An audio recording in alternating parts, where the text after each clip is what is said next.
bonjour à toutes et à tous et bienvenue sur Mosaïque Cristal. Aujourd'hui, vendredi 16 novembre, notre émission va être riche en informations. Au programme, bien sûr, un tour d'horizon de l'actualité du secteur. On reviendra sur les points abordés lors du conseil communautaire hier soir et on s'intéressera également aux créations de Viviane Laufer, une artisane potière. Vous n'avez pas pu passer à côté de cette information. Demain, c'est la grande mobilisation des Gilets jaunes. Mais aujourd'hui, déjà, il y a des blocages. Marie-Morgane, salut, que se passe-t-il ?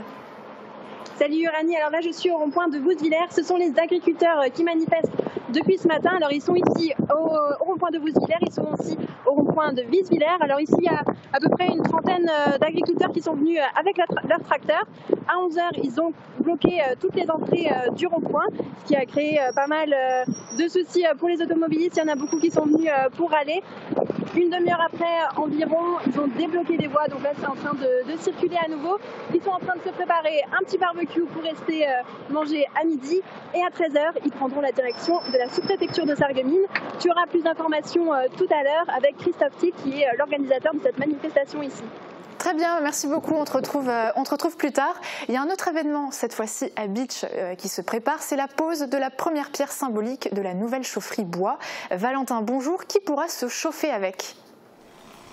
Oui, bonjour Uranie. Eh bien, 9 bâtiments publics, alors la médiathèque, l'espace René Cassin ou encore le marché couvert sont parmi des exemples. Alors comment ça marche concrètement ? Eh bien, les plaquettes de bois vont chauffer 2 ballons d'eau chaude de 5 mètres cubes, 60 à 80 degrés. L'eau tout de même, elle est ensuite acheminée par des tuyaux qui sont en train d'être posés, des tuyaux qui vont protéger de la déperdition de chaleur.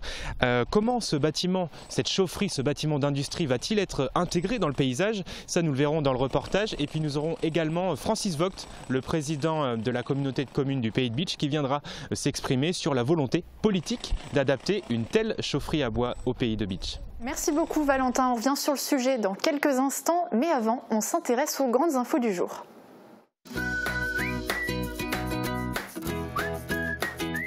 Shopping hyper fun, c'est chez Best, votre centre commercial à Faré-d'Ersviller. Opération Gilets jaunes ce samedi 17 novembre. 11 points de rassemblement ont été recensés en Moselle-Est, avec entre autres une opération escargot entre Großbiederstroff et Forbach et entre Petit-Réderchin et Rohrbach-les-Bitches dès 8h. D'autres rendez-vous sont prévus à Bitche ou encore à Puttelange-au-Lac. À Sarreguemines, il y aura plusieurs barrages filtrants au rond-point de la Rotterspitz, celui de Wölferdin et de la rue de Steinbach, route de Bitche, Neunkirch et à la frontière avec l'Allemagne. Un rendez-vous est prévu à 15h à la sous-préfecture de Sarreguemines. Pour rappel, il s'agit d'un mouvement apolitique et pacifiste. Échange houleux au sujet du plan de prévention des risques technologiques. Si la majorité des points évoqués hier lors du conseil communautaire de Sarreguemines n'ont pas fait réagir, le PPRT, lui, a suscité un gros débat. Ce plan concerne la sécurité des riverains, dont les habitations sont essentiellement situées à Sarralbe et Willerwald. La répartition des coûts du PPRT pose problème au maire de Sarralbe. Toutes les explications dans notre reportage d'aujourd'hui. Nouvelle manifestation des avocats. La disparition du tribunal de grande instance de Sarreguemines n'est plus d'actualité, mais les femmes et les hommes en noir ont peur de voir des compétences être retirées des TGI. Comme dans toute la France, un rassemblement s'est déroulé hier sur les marches du palais de justice de Sarreguemines afin d'alerter les parlementaires, mais aussi l'opinion publique.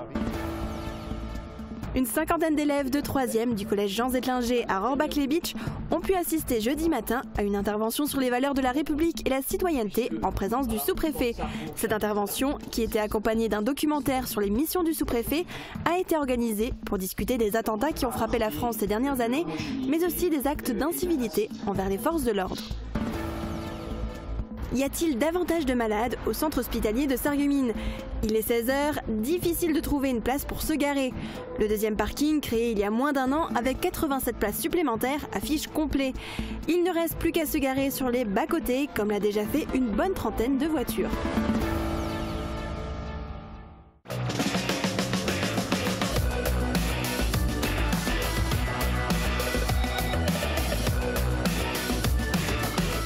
L'Aglo booste le très haut débit. Va-t-on avoir un week-end au sec ? On regarde tout de suite les prévisions météo de demain. Avec le Crédit Mutuel, partenaire des grands événements sportifs.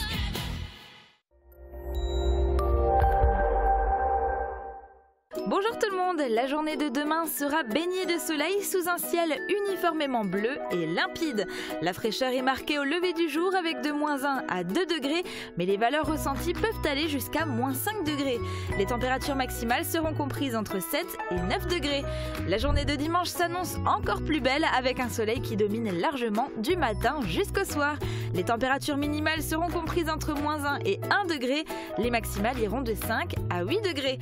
Demain, nous sommes le samedi 17 novembre et nous fêtons les Elisabeth. Le soleil nous accompagnera de 7h45 à 16h48. Et la photo du jour nous a été envoyée par Charles Schaeffer. Elle a été prise à l'étang de Moutérouze. Et n'hésitez pas, si vous aussi vous voulez nous envoyer vos photos, vous pouvez le faire en nous écrivant par mail à l'adresse contact@mosaïque-cristal.tv ou via notre page Facebook. Très bonne journée à tous.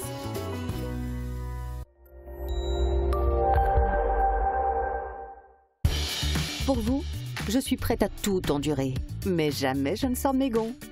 Fermat, des portes made in France inspirées par vous. On en parlait en début d'émission, le chantier de la chaufferie communautaire à bois continue à Bitche. 1 mois et demi après le début des travaux, les premières fondations sont en ce moment coulées. On fait le point sur les spécificités du chantier avec Valentin Guinel. Un trou béant, c'est au moins ce qu'il faut pour accueillir la future chaufferie communautaire au bois de Bitche. Malgré la hauteur qu'elle demande, 6 mètres, le bâtiment ne devrait dépasser que d'1 mètre. On profite de la topographie, vous voyez par rapport au site, on a une différence de niveau entre le haut et le bas. Donc les camions ils vont arriver par le haut, ils vont se décharger directement au niveau du silo et ensuite on aura un accès de plein pied au bâtiment par le bas. L'entreprise de terrassement est en ce moment à l'œuvre. Les premiers litres de béton sont coulés. Plus de 8 mois de construction au total sont à prévoir pour la chaufferie. Une durée assez longue, malgré les spécificités de ce chantier. C'est un ouvrage qui est un peu plus simple parce qu'il y a moins d'expression architecturale et qu'on vient créer un objet qui va accompagner le process de la chaufferie. C'est vraiment le plus important, c'est faciliter les livraisons de combustible et permettre un fonctionnement et un entretien optimum. La chaufferie sera donc principalement composée de béton. Son épaisseur doit assurer une robustesse et un traitement coupe-feu autour des chaudières et des 350 kW d'énergie qu'elles vont chacun produire. Pourtant, proximité avec la citadelle oblige, l'architecte des bâtiments de France a dû être consulté. Lui qui veille à l'entretien et la conservation des monuments historiques, il a posé des conditions esthétiques. Toiture végétalisée, du bardage bois pour traiter les façades extérieures et jusqu'aux teintes des cheminées qui ont été choisies en concertation avec les services de l'État. La chaufferie communautaire doit être entièrement construite pour fin juin. Les premières plaquettes de bois devraient brûler à la rentrée prochaine. Et pour en apprendre davantage sur les objectifs de cette nouvelle chaufferie, Valentin Guinel et Guillaume Dumonteil ont posé quelques questions à Francis Vogt, le président de la communauté de communes du Pays de Bitche. Alors bonjour Monsieur Vogt. Bonjour. Pourquoi cette chaufferie? Quels sont les objectifs? Alors la chaufferie, au niveau de la communauté des communes, tout d'abord, on a plusieurs bâtiments publics autour du siège de la communauté des communes. Et donc on est parti à un moment donné pour une chaufferie commune pour faire des économies. Des économies d'une part au niveau du fonctionnement, du coût de fonctionnement, et tout à l'heure je pourrais en parler parce que par rapport à cette chaufferie commune, par rapport entre ce qu'on a aujourd'hui et au niveau du fonctionnement demain, du coût, ça sera à peu près une économie de 100 000 €. 100 000 € dans l'année par rapport, et c'est quelque chose qui n'est pas négligeable. Et aujourd'hui, avec l'augmentation du pétrole, ça va s'accentuer. On va faire de réelles économies. Deuxièmement, par rapport à l'environnement, on a une politique au niveau de la communauté des communes de réduire l'énergie fossile. Et donc aujourd'hui, sur un territoire comme le nôtre, le Pays des Bitches, où on a quand même énormément de forêts, et donc on est parti vers cette direction-là pour utiliser la matière première que nous avons sur notre territoire. Et d'où cette chaufferie qui va desservir plusieurs bâtiments publics. Et là-dessus, on a, en partenariat avec la ville, aussi raccroché des bâtiments qui aujourd'hui appartiennent à la ville de Bitche et qui va également faire des économies de fonctionnement grâce à ce projet qui est quand même un projet d'une chaufferie importante avec une puissance qui a été dit tout à l'heure, une puissance énorme. Alors très succinctement, elle a pris du retard, le projet est né en 2012, pourquoi ce retard? Alors on avait un projet en 2012, un premier projet où on s'était limité au siège de la communauté des communes, l'hôtel d'entreprise. On a été plus loin, pourquoi? parce que on a eu une réflexion, on avait fait faire une étude pour savoir si demain on ne pouvait pas raccorder d'autres bâtiments et d'avoir encore un impact encore plus fort par rapport à l'environnement et aussi par rapport aux réductions des coûts de fonctionnement.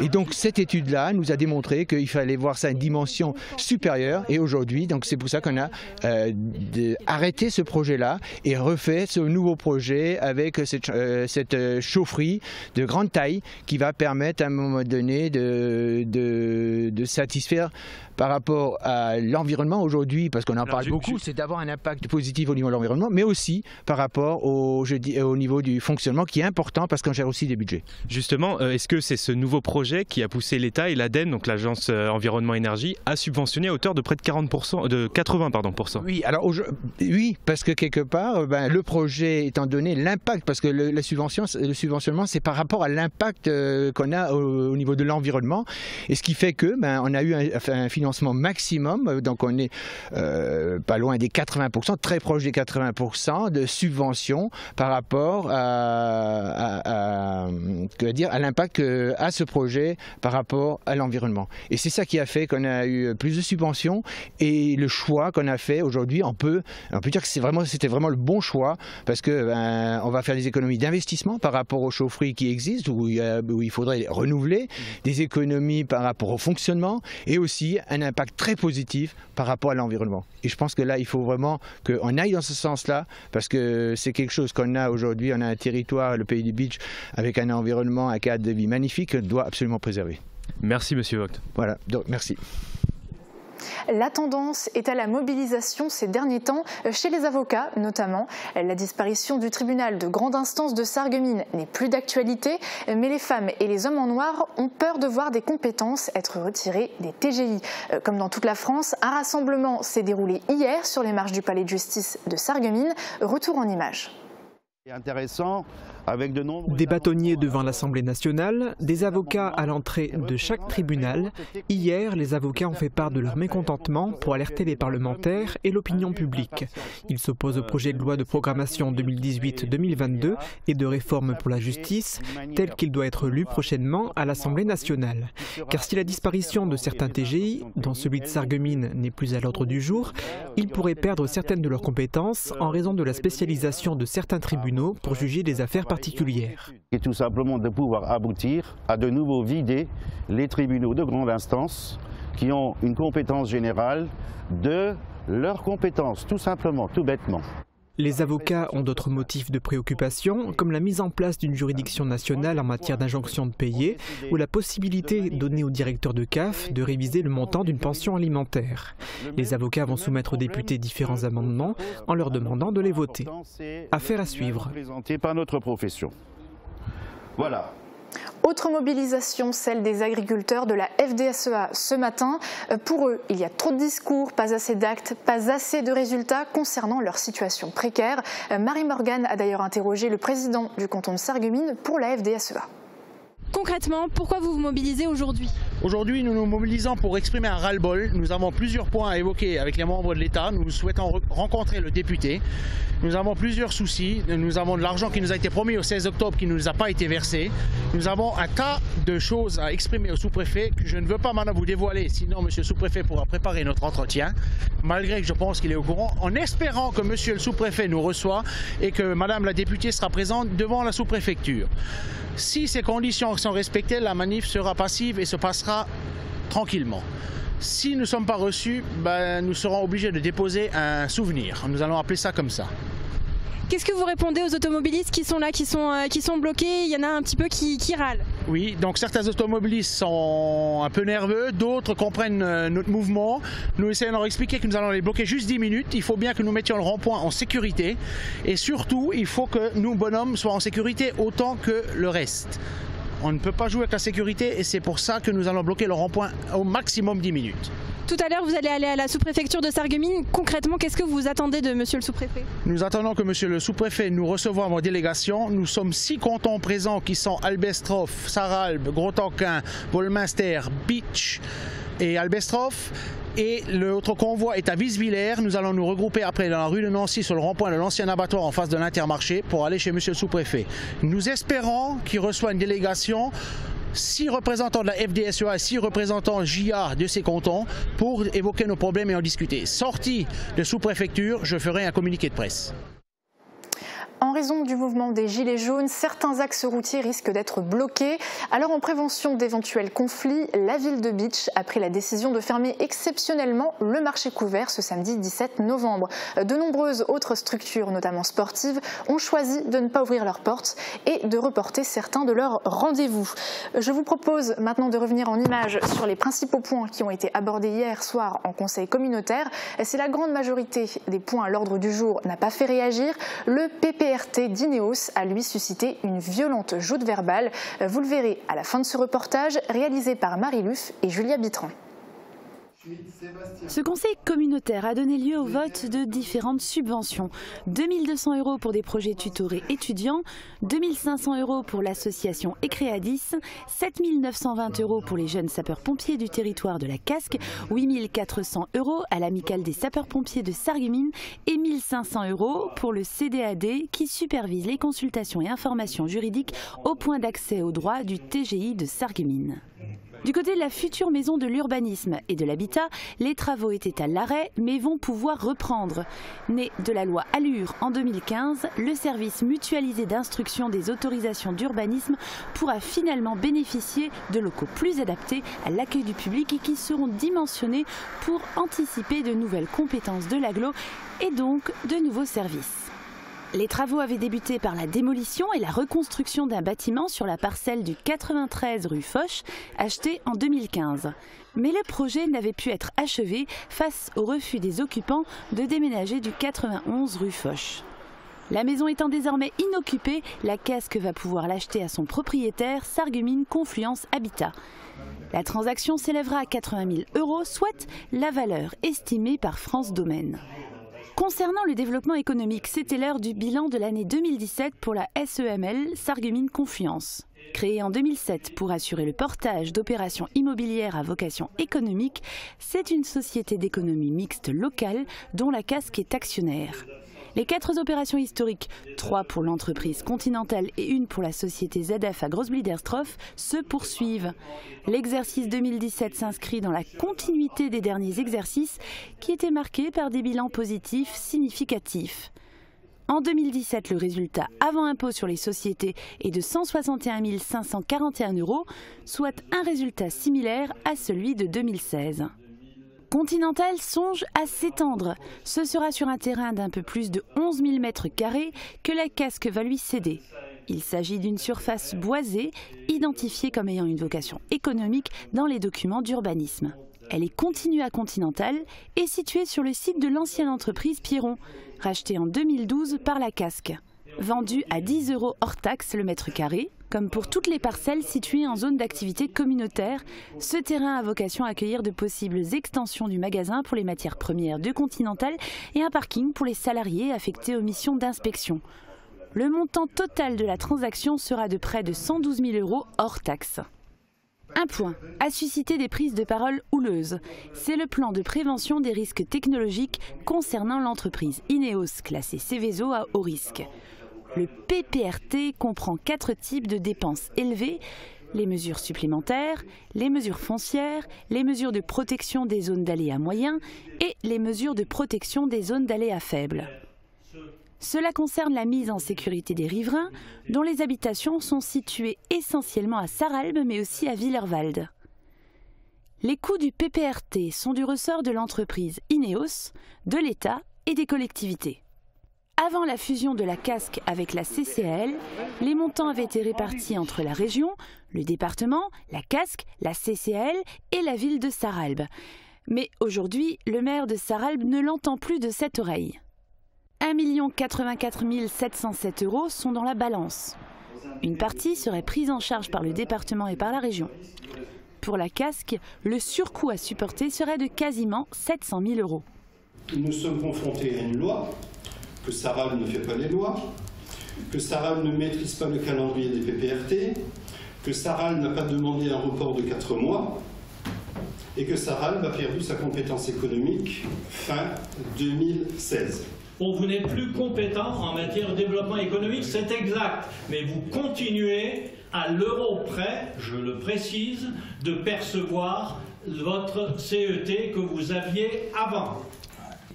Si j'étais maire de la commune la plus riche de notre communauté d'agglomération, j'aurais une forme de honte à prétendre vouloir faire payer par l'ensemble des contribuables ce qui en réalité revient à Sarral. Il y avait deux conditions dans le fait qu'on accepte la fusion entre les deux intercos. La première condition, c'est que le financement du réseau haut débit soit bouclé. Et le deuxième point, c'était bien celui-là, c'est que la problématique PPRT soit réglée avant la fusion. Vous considérez qu'un engagement moral n'est pas un engagement. S'il y a lieu de faire un recours, j'en ferai un, parce que quelque part, il y a une énorme anomalie. L'objet de cette délibération était que la répartition financière validée en 2016 soit maintenue et que la contribution de la casque demeure similaire à celle arrêtée avant la fusion entre les deux intercos. Résultat de ce vote, 5 contre et une abstention. Direction Philippsbourg pour un peu plus de légèreté. Viviane Lefer est une artisane d'art qui pratique la poterie et les perles de verre au chalumeau.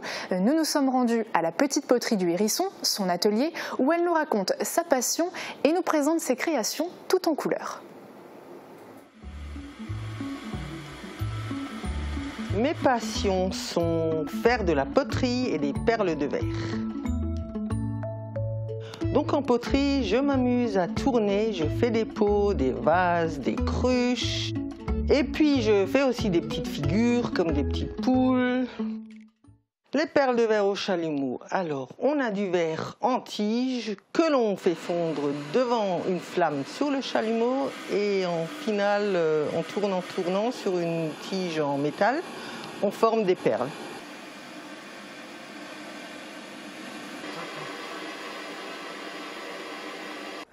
Dans les années 80, j'ai vécu en Allemagne et j'ai fait un petit tour à la maison de jeunesse où ils faisaient de la poterie avec les enfants.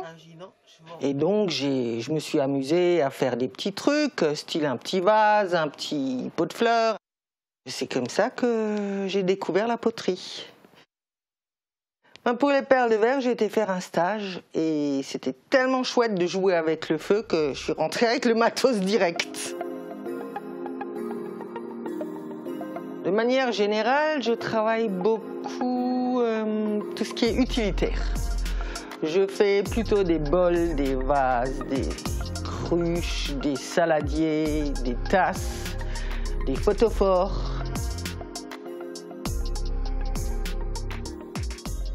La petite poterie du Hérisson est née parce que c'est un animal que j'aime beaucoup et j'avais besoin d'un petit porte-bonheur pour cet atelier, donc c'est le Hérisson qui a élu domicile dans mon cœur.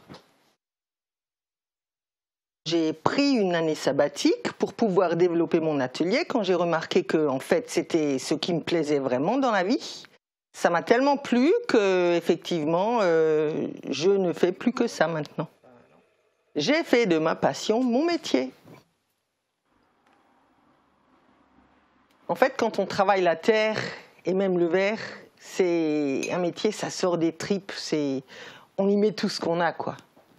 Je sais pas, c'est une vraie joie, on voit ce qu'on fait, on voit de A à Z le travail qu'on fait. On crée et du coup, on voit la vie autrement.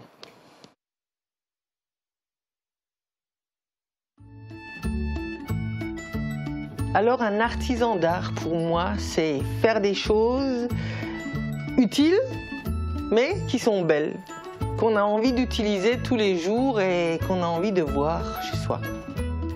De toute manière, les métiers de passion, comme je le pratique, en fait, on le fait jusqu'à la retraite, mais on va au-delà de la retraite d'une manière ou d'une autre, parce qu'une passion, en principe, ça ne s'arrête jamais. Et du 1er jusqu'au 24 décembre, vous pourrez découvrir ses créations tous les après-midi dans son atelier à l'occasion d'une exposition de Noël. Petits gâteaux et vin chaud seront au rendez-vous. Juste après la pub, nous ferons le tour de la Moselle-Est pour voir ce qui s'y est passé cette semaine. Et on parlera du concept de Ripper Café avec notre plate-bande. À tout de suite. Un nouvel Intermarché, c'est l'événement de la rentrée. Découvrez sa vaste gamme, produits bio et locaux de la ferme, poissons frais. Amateurs de vin auront les conseils du sommelier. Pour un petit-déj, un plat du jour, une envie sucrée, par ici la brasserie. Et faites un tour par le Fournil, pain frais et viennoiserie en continu. L'Intermarché des faïenceries, votre magasin de proximité. Pour mettre une touche de déco dans votre vie, pensez à Pink. Pink, c'est plus de 1000 mètres carrés de showroom en plein cœur de Sarrebruck. Retrouvez toutes les tendances déco, saison par saison et pour toutes les occasions. En plus, le parking est gratuit à l'arrière du magasin. Pink, votre paradis déco à Sarrebruck, à côté l'Europa Galerie. Nouveau en zone industrielle de Sarreguemines, l'atelier gourmand vous propose toute une sélection de gourmandises. Du pain frais toute la journée, de succulentes pâtisseries artisanales, des hamburgers maison fraîcheur garantie et tout un assortiment de pizzas et de sandwichs. Vous pouvez manger sur place ou profiter du drive. L'atelier gourmand vous invite chaque jour du lundi au samedi de 5h du matin à 22h. J'ai tout prévu pour mon mariage. La salle, la robe, le traiteur, le fleuriste et même le photographe. Et pour le voyage de noces, pas facile de choisir. Notre agence Prêt-à-partir de Sarreguemines vous aide sur le choix de la destination, des activités, grâce à des conseils personnalisés. Avec Prêt-à-partir, dites oui à l'inoubliable. L'hiver arrive, je renforce mes défenses immunitaires. La Vie Claire propose plus de 1850 produits pour mieux vivre au quotidien. Produits de saison, produits frais, toujours bio et durables, vous attendent dans notre enseigne éco-responsable. Découvrez aussi nos produits vitaminés, compléments alimentaires, sans oublier la cosmétique au top des exigences. La Vie Claire cultive la bio depuis 70 ans.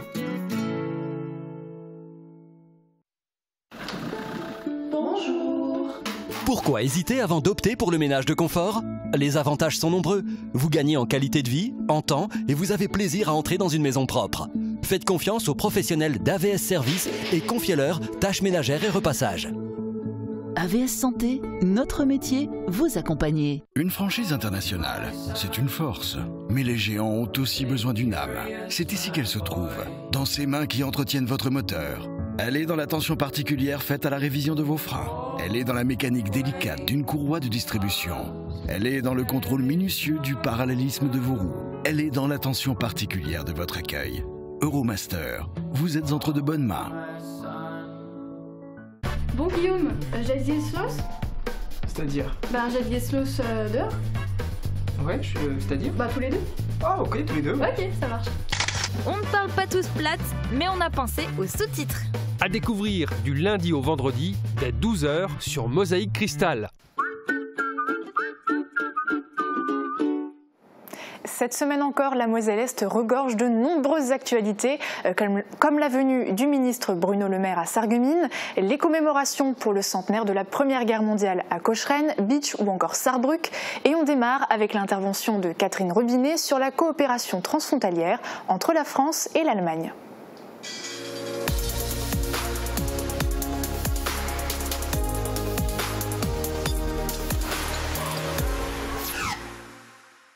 Après Octobre Rose, le mois de novembre sera vert à l'hôpital de Saint-Avold SOS Santé. Le mois de la moustache et des cancers masculins, au premier rang desquels figure celui de la prostate. Les urologues de l'hôpital connaissent évidemment bien mieux le sujet. Ils se mobilisent eux aussi durant tout le mois pour faire de l'information et de la sensibilisation. En effet, l'évolution des méthodes de prise en charge associées à un diagnostic précoce permettent aujourd'hui une guérison totale de la maladie. Les spectateurs étaient nombreux ce matin pour voir le collectif originaire du Liban et leur spectacle poétique, original et bilingue, Géologie d'une fable. Le public, enfants et adultes, en sont ressortis satisfaits, remerciant un à un le collectif et leur performance. Un spectacle qui a annoncé un bon démarrage de saison pour le festival Loustic. La France qui commémore l'armistice en Allemagne. C'est ce qui fait la singularité de cette cérémonie organisée dans le cimetière Ehrenthal, lieu chargé d'histoire situé au jardin franco-allemand de Saarbrück. La consul générale de France en Sarre, Catherine Robinet, préside cette célébration bilatérale, à la fois commémorative et symbolique de l'amitié franco-allemande. La guerre, l'Europe et nous. 3 grands axes déclinés lors d'une manifestation citoyenne d'envergure au château de Saarbrück, avec un programme culturel riche et varié à destination de toutes les générations. Tout au long de la journée, de nombreuses animations permettent de poser un regard sur le passé pour mieux appréhender le présent et préparer un avenir de paix au sein de l'Europe. Avant de remettre la médaille de l'Ordre national du mérite au maire de la commune, Céleste Lett, le ministre a souhaité aller à la rencontre des travailleurs et employeurs du secteur. Plutôt que de rendre visite aux grosses structures, il a préféré les PME et plus précisément l'artisanat. Une visite gourmande lui a permis de découvrir la chocolaterie de Frank Kestener. L'homme politique s'est intéressé de près à la fabrication et fut à l'écoute des revendications et des problèmes que peut rencontrer la profession, notamment en matière de taxes et de taux de TVA. Il y a la Grande Guerre que l'on connaît grâce au livre d'histoire à l'école et la Grande Guerre locale. C'est cette dernière qui est mise en avant avec cette exposition proposée par les anciens combattants de Cochrane-Bénin. Des photos, des armes, des médailles ou encore des affiches, ici on découvre l'histoire locale et oubliée, comme par exemple le rôle des femmes pendant la guerre. Depuis l'annonce de la fermeture de Fursin, lundi après-midi, les employés ont décidé d'arrêter le travail durant 24 heures. Et pour cause, l'avenir des salariés est en jeu. Le boulanger industriel Neoser a préféré concentrer son activité en Bretagne en y créant 40 postes et en supprimant un grand nombre à Folchwiller. Quels postes seront précisément supprimés? Le mystère plane. Les syndicats espèrent donc pouvoir avoir des réponses précises et trouver des solutions lors des négociations avec la direction de Neoser qui seront conduites à partir du 20 novembre 2018 à 10h. Voilà, il faut tenir ce discours auprès des travailleurs pour vraiment aller leur dire, leur expliquer et leur faire prendre conscience que là, tout se joue. Près d'1 millier de personnes a assisté au défilé du 11 novembre à Bitche. Le 16e bataillon de chasseurs est passé sous la porte de Strasbourg, à l'instar de l'armée française en 1918. Décorée comme à l'époque, la porte de Strasbourg a aussi été le théâtre d'une parade en costume d'époque. Voiture volée, défaut de permis et état d'ivresse. Un Sarregueminois a multiplié les infractions dimanche. Il a perdu le contrôle du véhicule sur la voie rapide Sarreguemines-Forbach à hauteur de Lixin-les-Roulins. Après s'être enfui vers le village, il a été placé en garde à vue. C'est une 29e mention qui s'ajoute sur son casier judiciaire. Le tribunal de Sarreguemines a tranché. L'automobiliste écope de 2 ans de prison ferme. Un radar de poche pour la police municipale de Sarreguemines. Depuis septembre, elle s'est dotée d'un nouvel appareil TrueSpeed. Les riverains de plusieurs secteurs se sont plaints de la vitesse excessive. 1 à 2 fois par semaine, les policiers municipaux se placent à des endroits stratégiques et notamment près des écoles pour effectuer les contrôles. Amis automobilistes qui vous rendez en Allemagne, attention, vous devez être équipés de pneus hiver. En effet, de l'autre côté de la frontière, la législation est plus stricte et les pneus hiver sont obligatoires en présence de conditions hivernales, c'est-à-dire de neige ou de verglas. En cas de circulation avec des pneus été alors que les conditions sont hivernales, vous risquez jusqu'à 80 € d'amende et peut entraîner une co-responsabilité en cas d'accident même si vous n'étiez pas en tort. Opération parking gratuit à Sarreguemines. La ville investit 14 000 € dans l'achat de chèques de stationnement auprès du délégataire Indigo. D'une durée d'1 ou 2 heures, ils seront donnés aux commerçants du centre-ville par l'Union des commerçants pour être redistribués aux clients. Ils seront valables uniquement les vendredis au parking du Moulin et du Carré Louvain du 16 novembre au 15 février.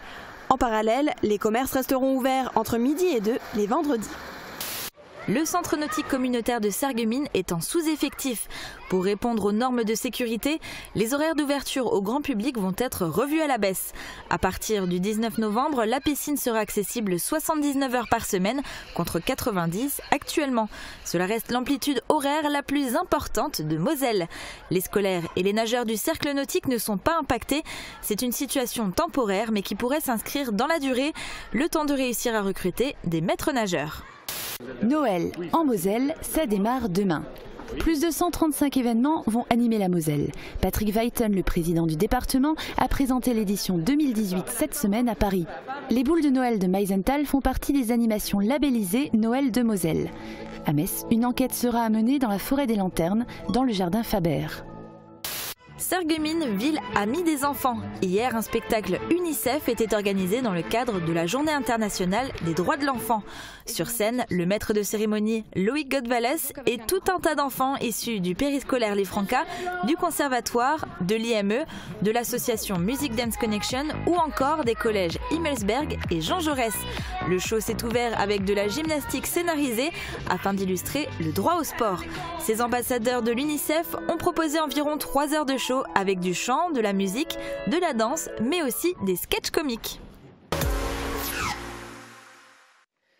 C'est-à-dire que moi-même... Janvier 2019, le nouveau traité de l'Élysée, mis à jour par Emmanuel Macron et Angela Merkel, lancera un nouveau chapitre sur la coopération transfrontalière. Maintenir et développer la relation entre la France et l'Allemagne, renforcer le rôle des institutions franco-allemandes, concrétiser de nouveaux projets et actions, avec pour objectif de dynamiser l'Union européenne. C'est ce dont Catherine Robinet a parlé hier à la médiathèque de Sarreguemines, avec l'association de promotion du bilinguisme.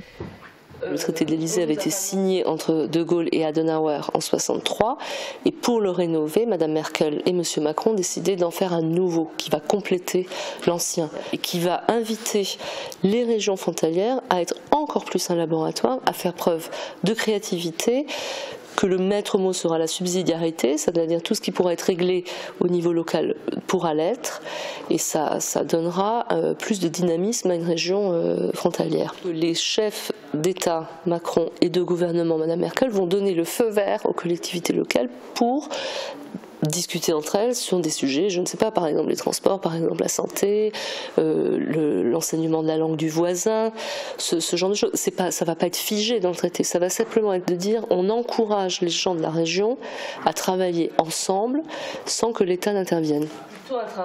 Les actions transfrontalières ont déjà été menées entre la Sarre et la Moselle. Des dispositifs de type culturel, mais aussi dans le domaine de la santé.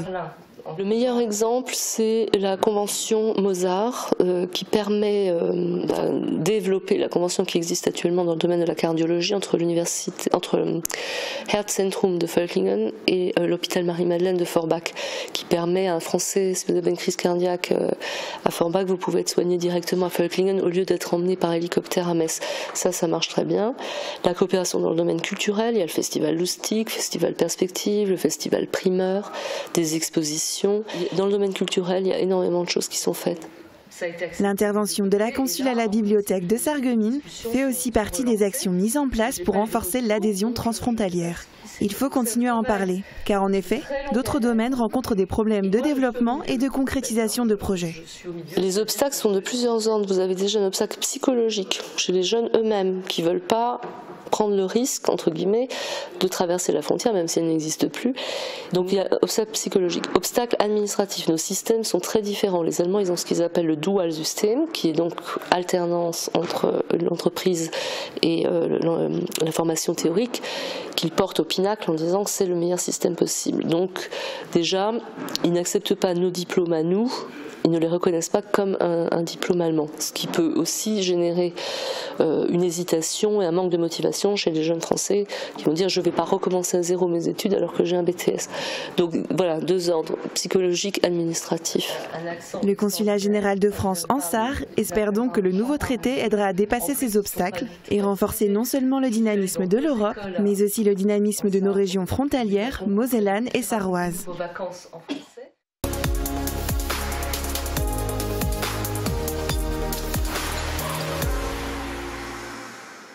Chaque vendredi, c'est un rendez-vous qu'on attend avec impatience. Retrouver notre joyeuse plate-bande. Cette semaine, elle fait un geste pour la planète. Nos 4 compagnons ne jettent plus les appareils cassés et vont les faire réparer dans un Repair Café. Ce concept permet à chaque fois d'éviter plusieurs kilos de déchets et séduit de plus en plus. Belle fin de programme, très beau week-end et à bientôt.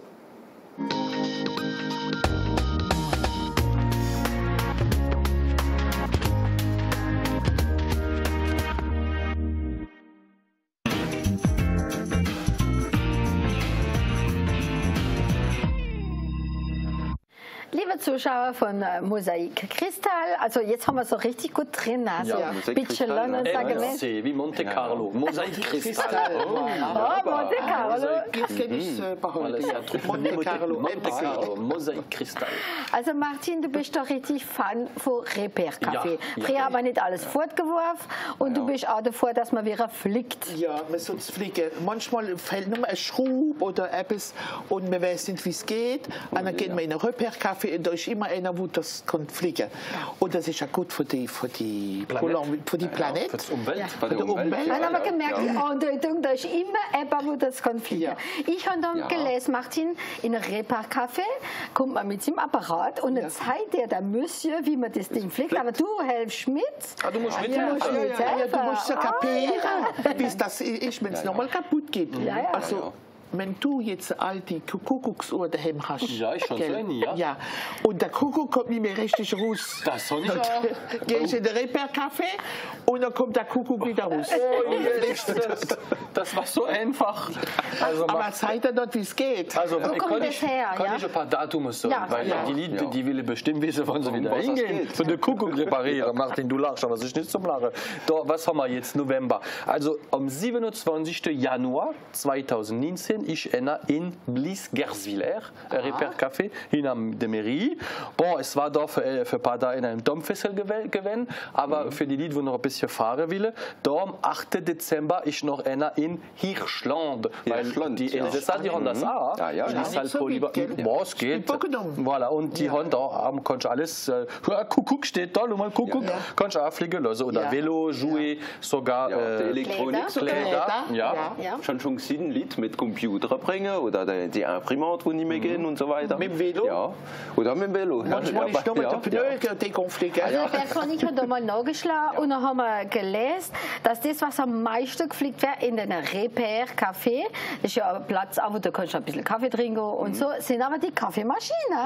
Die Dinger da, die gehen ganz kaputt, der Flotter, wo nicht mehr geht oder der Knopf, wo nicht mehr geht. Und die kann man tatsächlich, also bis 60% von denen kann man fliegen. Da, der Laurent Bartel, ihr wisst ja, dass der Laurent Bartel da sehr impliqué ist, Laurent chez la Cruz, und der hat da Internetzeit und er schreibt dann immer, wie viel Kilo, wie soll ich sagen, wie viel Kilo man nicht fortgeschmissen hat, Kilo Müll. Genau. Zum Beispiel da in Wittringen hat er mal einer gehabt in 2015, da hat er, gut, das war jetzt der Anfang, hat er 67 Kilo gehabt, aber da das letzte Mal in Hornbach im April hat er 243 Kilo Material nicht fortgeworfen, weil die das alles geflickt haben. Ja, was du nicht weißt, ist, dass ich eine mini große, schwere Primat gebrungen hat, die will ich schon erzählen. Tu as faussé les chiffres. Die Maschine ist auch kaputt, die muss ich auch mal in so eine Perspektive lassen. Wenn sie nicht mehr in Garantie ist, weil Garantie ist 2 Jahre normalerweise. Wenn ich einen Kuckuck bringe, kommst du mit in die Nähmaschine. Vielleicht kommt der Kuckuck näher. Weißt du, dass da mein Mann zum Beispiel sagt, und das ist auch wahr, also die Kaffeemaschinen sind viel kaputt und die kommen viel mit dem Aspirateur. Und da sagt mein Mann immer, also ihr Frauen, geht normal mit dem Aspirateur. Nicht rausziehen, die Steckdose rausziehen, auf der Kabel ziehen, man muss an die Steckdose gehen und gemütlich die Steckdose rausziehen. Und wenn man das Ding dann noch wieder inruggelt, nicht da drauf drücken, wie so will da, dass das Ding dann nicht schnärt, man muss es langsam in den Anruller nehmen. Nochmal 2 Jahre länger. Und das wir müssen auch wissen, meistens müsste man die Apparate vom Strom abholen, weil die meisten haben ja einen Kondensator drin. Und wenn der so viel hoch und runter kommt, über einmal geht der nicht mehr. Und da ist die Elektronik, die kaputt geht. Gell? Und das sind viele Apparate, da müsste man einfach nur mit Stecker raushängen. Blondine wissen das nicht immer. Da hat eine Frau zu seinem Mann gesagt, oh, der Krone im Badzimmer regnet, kannst du denn fliegen? Dann sagt der Cinnamon, ich bin nicht Plombier, gell? So am anderen da sagt, oh, der Schaunkig so im Schlafzimmer, kannst du nicht mal da lohnen? Ich bin nicht Schreiner, ich kann das nicht fliegen. No, am 3. Tag kommt er wieder heim und sagt, das Licht im Hausgang funktioniert nicht mehr, kannst du nicht einmal lohnen? Ich bin nicht Elektriker, gell? Ja, ein paar Tage nachher, später, eine Woche drauf, gell? Kommt er heim und sagt, so, es ist alles gepflegt, gell? Der Nachbar war da. Alles gepflegt, der Strom, der Schank und der Kron, es riecht nichts mit. Ja. Und dann sagt er, oh, und was hat er da verlangt, was dir? Er hat mir die Wahl gegeben, entweder eine Kuchen oder ich soll mit ihm ins Bett gehen. Und er sagt, oh, was hast du denn gemacht? Ah ja, ich bin nicht Bäcker, gell? So. Der Elektriker ist aus dem Schmidt gekommen und klingelt an der Haustür und kriegt eine Geburt, dass er auf den Boden fällt, gell? Dann macht sie die Tür auf und sagt, ich sehe, er hat die Panne schon gemerkt.